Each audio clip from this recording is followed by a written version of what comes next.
Hello and welcome to Legally Speaking with me, Tarun Nangia. Justice Indu Malhotra's appointment as judge will be remembered as she is the first woman lawyer to be directly appointed in the Supreme Court as judge. With this, we may also remember that it has taken the Indian judiciary nearly 7 decades to directly elevate a woman from the bar to the apex court. Last time when we discussed this issue was when the Madras High Court with 11 women judges became the court with the highest number of women judges in India. This time we will discuss Justice Indu Malhotra, but we'll also discuss how women have grown in the profession in the past 7 decades. To discuss this issue, I have with me Senior Advocate Pinky Anand, Senior Advocate Geeta Luthra, Advocate Meghna Mishra, she is partner from Karanjawala and Company, and Justice Iqbal Ansari, former Chief Justice of the Patna High Court. Welcome all of you for sparing your time and joining us on this issue, on this episode of Legally Speaking. I will start with Pinky Anand, and what would be your opening comments on this issue? I think it's a tremendous situation that Justice Malhotra has finally made it after so many years, as you rightly said. The first woman judge to be elevated, and somebody very deserving, a very mature lady, and somebody we've been looking forward to coming to that position after the bar, to the bench, so to say. So I think we're looking forward, and in fact, she's been performing so brilliantly. You see her as a person there, sitting there with complete maturity, looking at the briefs, coming forth, and in fact with an openness again with the lawyers. So I think it's a tremendous situation. Plus, I think it's a welcoming move for everybody concerned, because it gives a fillip to this entire issue of women making it both at the bar and at the bench. Yes. In both ways. And if you work hard at it, you can be there. And Justice Malhotra has led the example for that purpose. The first woman judge to become directly from the bar, that itself, of course, is another achievement for anybody from the bar, particularly when it is a woman, even more so. Yes. But either way, as I said, it's really a biggest achievement that has been made in the history of women progress and women achievements. Okay, interesting. Geeta Luthra, your opening comments. So I think we're all very happy, and I think we can't really treat it only as, breaking the glass ceiling. Because I think we are only making perforations in the glass ceiling. Is it? The breaking in the glass ceiling is still to happen. So it's actually a happy situation from the time we all started. I think she joined the bar perhaps 2 or 3 years later than me. And I think the bar is opened up to women, still not as much as we want, still more in the corporate world than in the litigation world.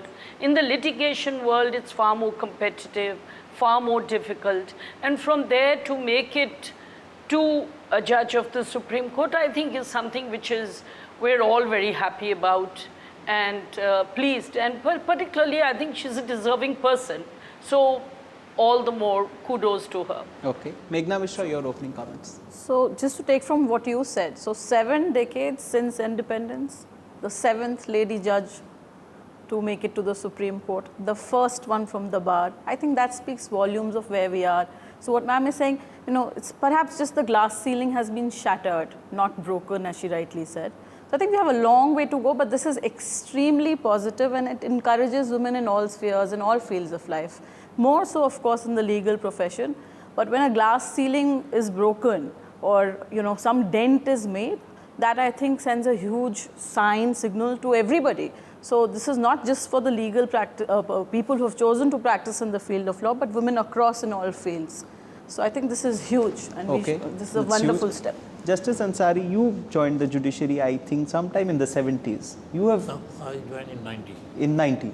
And so you have seen, you've served on the bench, and so I would like you to recount your days from law school, the presence of women then, how many women there in your law school, in your class, and what does this, what does this sound to you when you see that a woman has been directly elevated from the bar? Well, let me tell you one thing. It depends on the region also. It's not uniform everywhere.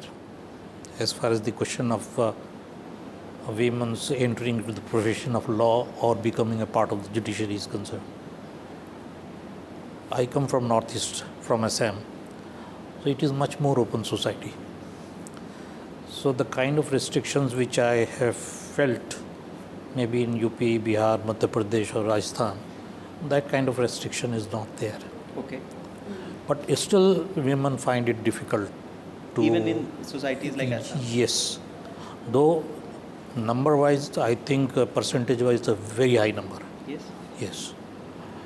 But personally, I don't know Justice Indu Malhotra. But whatever little I've heard about her makes her a good choice. Okay. It's sad that she wouldn't have perhaps a very long tenure. But Yes. 3 years. it's a great leap Yeah. because it has taken 70 years. Yes. It's not how many people we have taken, because even directly from the bar, how many male members have gone? Yes, that's Male the point. advocates are also not there, About 7. right? Yeah. So there's just about 7. So that's why this, but the fact that it is a woman who is making directly to the Supreme Court Yes. is something which will encourage others, because otherwise women find it very, very complex Yeah. and at times difficult in the bar, because they have to come from the bar. So you mean it's indeed a great feat that a woman has directly made it from the bar to the Yes, Supreme because Court? in the litigation world, women really find it very difficult. Yes. When you enter the bar, you will know it, the way they will look at you, the way, they will behave with you. And you're on the other side, so you have witnessed. I can see it, Yes. because I have been on the bench, maybe district judge or as a high court judge or maybe as a chief justice. It is more than 26 years. So I have seen the developing bar. Sir, we'll probe and ask some more questions on the issue that you have touched. But before we move ahead, I'd like to share an anecdote from Indu Malhotra's life, or as Justice Ansari said that he's heard about her, but we would like to delve deeper into, how she progressed. It is said that Indu Malhotra had not initially decided to get into legal practice at all. And she was more interested in teaching. And she did teach at Miranda House, Vivekanand and Gargi College. She first did her graduation and post-graduation in political science before moving into law. I would like to add a caveat here. Gargi College she got through, but I think she did not teach there. But of course in Miranda House and Vivekanand is where she taught. And moving ahead, my second question would be that since its inception in 1950, the Supreme Court of India has seen 6 women judges, and Justice Indu Malhotra is the 7th judge in close to 70 years. At a time when the most powerful Prime Minister we had Indira Gandhi, who was a lady, Foreign Minister Sushma Swaraj currently is a lady, then Jayalalitha, she had been a Chief Minister of Tamil Nadu, Uma Bharti was the Chief Minister of Madhya Pradesh, Mamata Banerjee is the current Chief Minister of West Bengal, Mayawati has been the Chief Minister of Uttar Pradesh. So it means that men have no problem prostrating before women, and we have seen how men prostrate before women. If we all would have seen what happened and how Jayalalitha and how MLAs used to be at her feet. So patriarchy actually turns up on its head when men are ready to submit. So Pinky Anand, do you think there is a duplicity here? We say there is patriarchy and men can't submit in front of a woman, but in political sphere it is exactly the opposite. I mean, it's a typical situation where for a cause you can do anything. So you can transform yourself. I mean, patriarchy is pretty much there. It hasn't gone, and possibly it will take a long time before it goes away. And there's an actual situation where women can be conceived or perceived rather as equals or near equals, today. So it's just a position to which they are bound on. It's not to the woman by any chance. Yes. So it's just coincidental that if it is a woman, so therefore they will prostrate themselves in the political position that you have named. But therefore there's this hypocrisy in any case. First of all, why should it be whether you're a woman or a man? The question of prostration or non-prostration should arise. It's simply a matter of feature where you have reached in your capacity and you're able to achieve that. So I don't quite think that those examples you give really demonstrate the fact that men are now ready to prostrate themselves before women. It's not by any means towards that. And secondly, I'll tell you one more thing. You pointed out single women in positions of power. And that's a fact. Women have achieved those positions at the topmost positions. I mean, a woman Prime Minister, a woman Speaker, a woman Supreme Court judge, I mean, call whichever category. But there are only some isolated examples. It hasn't transformed itself. So that transformation to come across board, to come across the entire spectrum and have women as a representative section of themselves, so to say, within the hierarchies and all, I think that is a long time to come. You pick up women, you put them there, and you actually then you sit back and say, now we've done it all, we put one woman here, now thank you for the next 2 decades, we'll sit back. That is unfortunately the hypocrisy that comes along. Okay, so important point made by Pinky Anand. Justice Ansari, how do you look at this? That women rise spectacularly in politics, at least these examples. What never struck me, but after what Pinky Anand has just told, that it is single women who have really make it to the position of power, except for Mrs. Gandhi, who was of course a widow. So from the family, for a woman to grow is not very easy in India. Yes. And the situation that we are witnessing today is different from what it used to be. I think when Madam Geeta or she might have joined, because those days studying law itself was not very Yes. attractive thing. Yes. You know, So you will I also say for instance, my father was a barrister. Being the youngest son, he wanted me to be in law. I was totally resistant because I saw there is so much of crowd. Yes. There is no space for any newcomer. So my father once told me one thing, and I think our women should have that.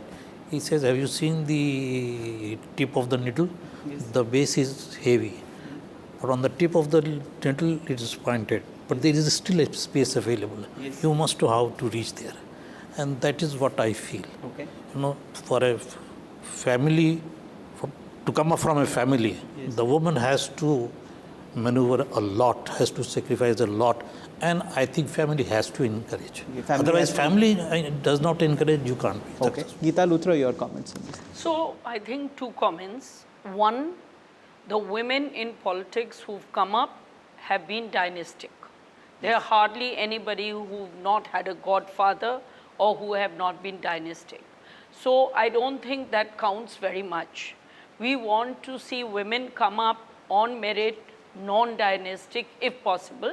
I'm not saying there are no examples. There are examples. Perhaps Mamta is an example. But there are very few examples which are non-dynastic. That's one aspect. Second, men will prostrate themselves in front of women the moment that they are in a position of authority. Yes. But till they are in a position of authority, they'll be pulling them down. Yes. So the question is, the moment you are in a position of authority, then there's no choice. Then you respect them, then you treat them as equals, you do everything. But till you are in that position of authority, sorry, they're not going to let you get there. And that's what's important. The last aspect is it's just very token. It's completely token. You've got one woman there among 36. You've got one person there. That's not enough. That's not enough. Meghna Mishra, your comments on this. You know, gender and gender roles, these are all socially determined. And I think society will try and box you in some roles, and these stereotypes have to be fought. And I think what Pinky ma'am said is absolutely correct. It's to the position that the men are, and the struggle of a single woman. If a single woman makes it, then it's undermined that, oh, but she wasn't married.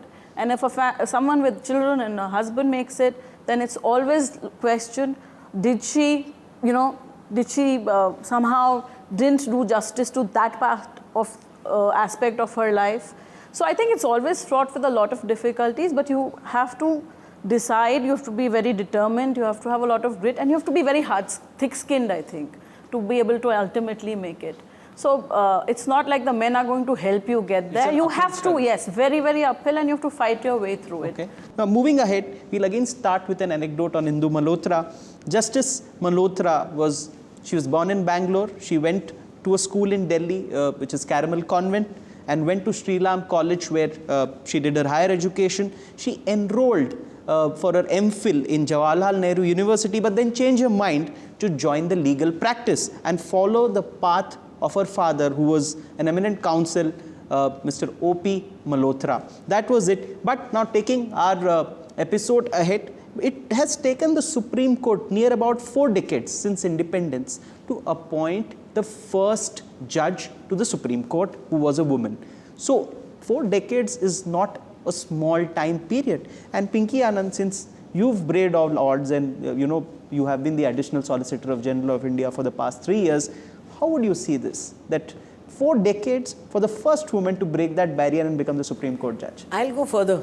Yes. It's not only the first woman to break barriers from the bar after 4 decades, but she's the 7th woman judge anyways. Yes. So if you take that as a proportion, I think that's even worse. So, you know, when we talk about any kind of equality, or we could talk about merit, you do find that patriarchal kind of concept coming through at all levels. So, you know, that is the context, in fact, even on which you have the question of quotas and representations. Now, most of us, I mean, who've done decently well in life, would say you don't require quotas. But at the same time, how else do you make it if you don't give quotas, if you're going to have this 4-decade representation of 6 + 1 women to be appointed to the Supreme Court? I mean, this is a very, very poor representation amongst 36 judges who are there at the current point of time. So I think we really have to make a little more move in this direction, apart from tokenism of having representation only of a fraction of the total multitude. I mean, this is, as I said, a denial of democratic dividend, so to say, or denial of democratic representation, because you require that.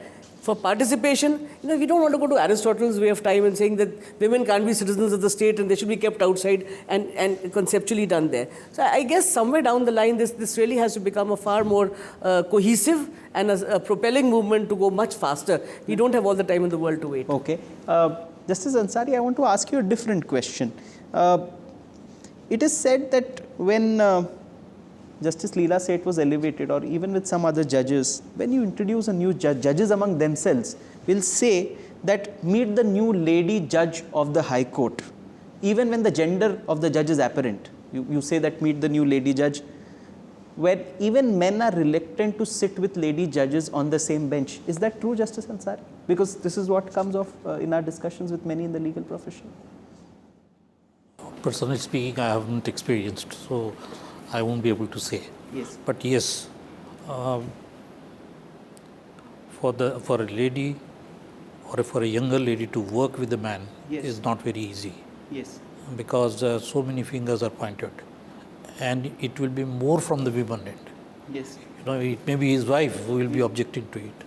As a matter of fact, I would tell you one case where we found a person, a woman, extremely capable, both as a lawyer, and we knew that she would do very well on the bench. We made a formal request after consultation, but she declined. Yes. Why? Because her husband was also a lawyer, Yes. and obviously the kind of society which she belonged to, the husband might not have been able to take it. Yes. That my wife, instead of taking it with pride that my wife Is a judge. is a judge, as a wife would say about her husband, Yes. that my husband is a So judge. she decided to forego. She decided to forego. I don't know whether it happens every day here or not, I don't know. Yes.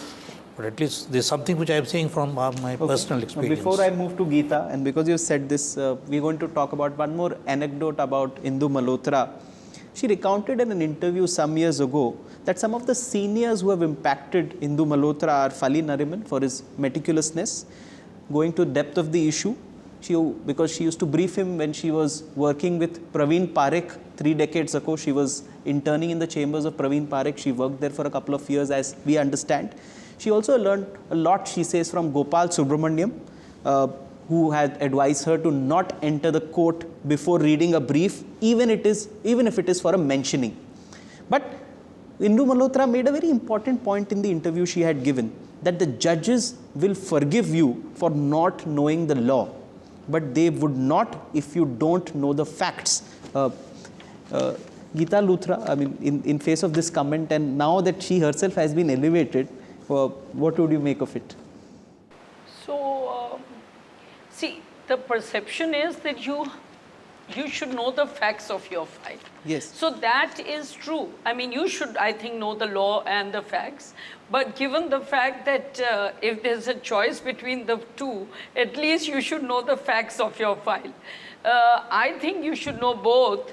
You may not know everything. Nobody can know everything. But I think one has to go to know both. So perhaps I may slightly differ with her on this. And a lot of it is the perception of the judge who's dealing with you. Yeah. But I do definitely feel that it's very required, both in the high courts and more so in the Supreme Court, that people encourage younger members of the power, and more so women. More so women only because we want to encourage them to be doing well. That's a very interesting point, because this is what she said next. But before going to that, I'll take Meghna Mishra's comment on this. So definitely you need to be well prepared whether you're going to brief a senior counsel or going to appear yourself in court. There's no question of going half read. Like ma'am said, you may not know everything and there may be a case law that you missed, but at least your homework needs to be thoroughly done. Otherwise, how do you grow in the profession? And I'll take it up from what Geeta Luthra said. Justice Indur Malhotra also made a point in an interview that they said that judges play a huge role in the growth of a junior lawyer. And if they brush you aside, your self-esteem goes for a toss. And who will entrust you with a second brief if judges don't listen to you? This is what Indu Malhotra said when she was a lawyer. Now she is the judge in the Supreme Court. What do you think that Pinky Anand, that now she's been elevated, will it help younger lawyers that such a lady who's sensitized to the need of junior bar is now part of the bench? No, of course it will. It has to, because that's the only way you can grow. You're right when you say, you get one brief, you're not going to get the second brief if a judge says, Mr. So-and-so, Miss So-and-so, forget it, whatever. Yes. But I find it increasingly, judges are encouraging younger lawyers. Yes. I mean, there are times and times when, seniors are to argue, for example, a junior started arguing, they'll say, let the junior continue to argue, he's doing a good job or she's doing a good job. So it is indeed required, and particularly at the Supreme Court. I mean, you have no hope to be able to make it if you're not able to get your experiences through in the first instance and then progress from there. What is law? It is a matter of experience, maturity, astuteness, learning at your feet. There is no classroom which can teach you how to be a good counsel. It just teaches you how to know the law, but being a good counsel is actually a matter of sheer experience and responsiveness to the court and the court's responsiveness to you. Okay. Justice Ansari. I don't know really whether her remarks, the observations which you have made us all hear, are in relation to women lawyers or lawyers in general? No, lawyers in general. That was an interview. Lawyers in general, then yes, it has nothing to do with the gender. See, when any lawyer appears, at least you must know your facts. Yes. See, what happens many a times, the senior will say, all right, being a lady, at least the Passover will be allowed. Yes. Adjournment will be allowed. Yes. Right. That's a wrong practice because it's a wrong notion. Yeah, you have to treat them equally. You have to treat them equally. Yes. And if you treat them equally, then perhaps this situation will not come. Because many a times the women lawyer have told, that they have only been mentioning for 3 years, 4 years. Yes. And doing nothing. Yes. That is not the way to But make. because you spoke of equality, I'll recount an anecdote and what Geeta Luthra said in one of Legally Speaking's episode a couple of months ago. You said that women have to work twice as hard to be counted half as good. Would you stand with that statement you made? Absolutely. I haven't changed my mind in 2 months. I haven't changed it in 35 years of practice. I've definitely not changed it in 2 months. And really, and you will see how hard women work to become recognized and to achieve.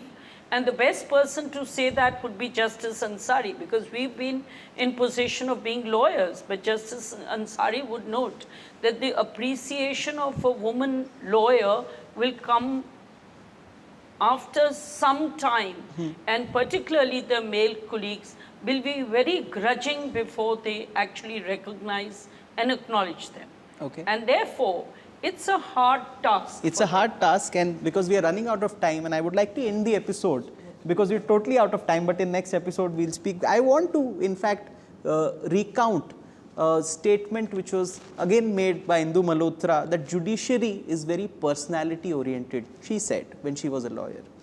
And I think they have to be sensitized to the junior bar.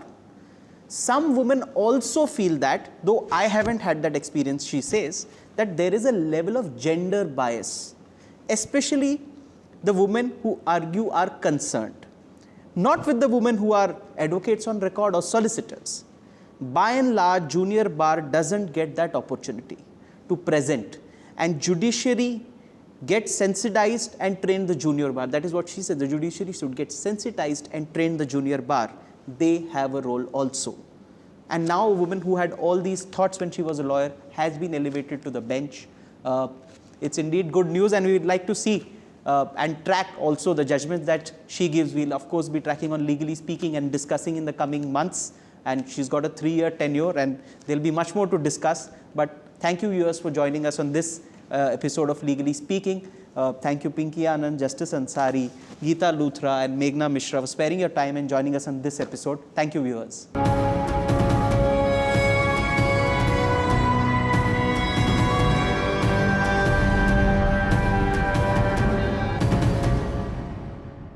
For more such videos, subscribe to the NewsX YouTube